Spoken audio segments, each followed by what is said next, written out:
I altered, well, they weren't really spontaneous. I altered how I approached these young ladies from the point of capture, from the first time. What I had wanted to do was to secure them and to suffocate them with plastic bags over their heads. I had some completely unrealistic perspective that that was quick, that they would lose consciousness rapidly. But the first young lady that was in the back seat, it was Mary Ann Pesh. I finally secured her. She argued a lot. She was dialoguing, trying to change up control of the situation. She had already decided I was in control. I was trying to gain control. I was convinced she was in control of it. So for about 20 minutes we were arguing back and forth over what was going to happen, and I was trying to keep it away from what was intended, which was murder.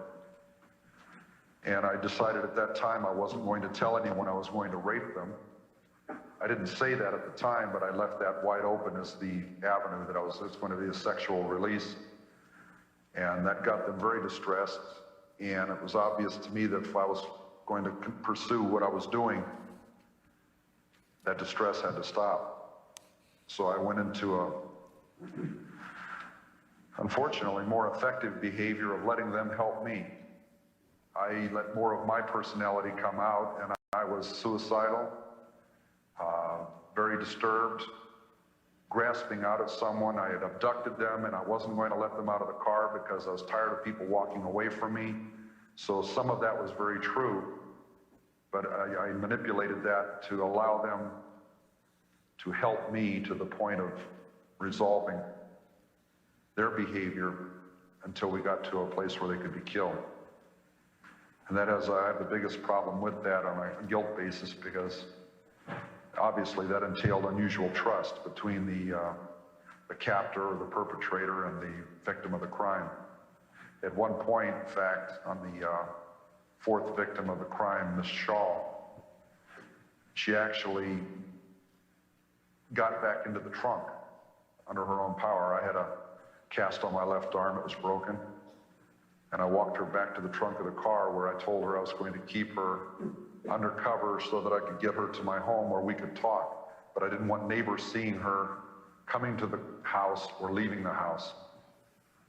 And I made that sound realistic to her. So she didn't want to get in the trunk, but was willing to. When she got in the trunk, I shot her.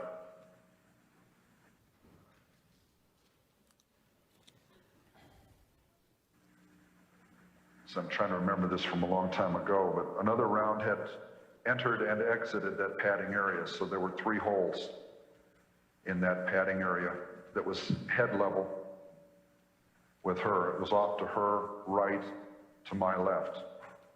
She was moving about in the back quadrant there, trying to avoid the shots. That wouldn't have happened. I realized if I'd never done it, it wouldn't have happened, but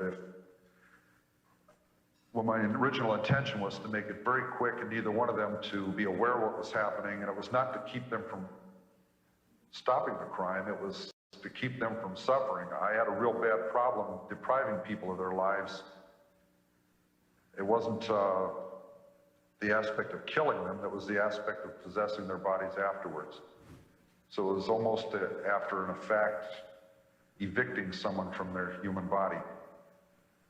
And I'm sorry it sounds so cold, but that's about what it analogizes to.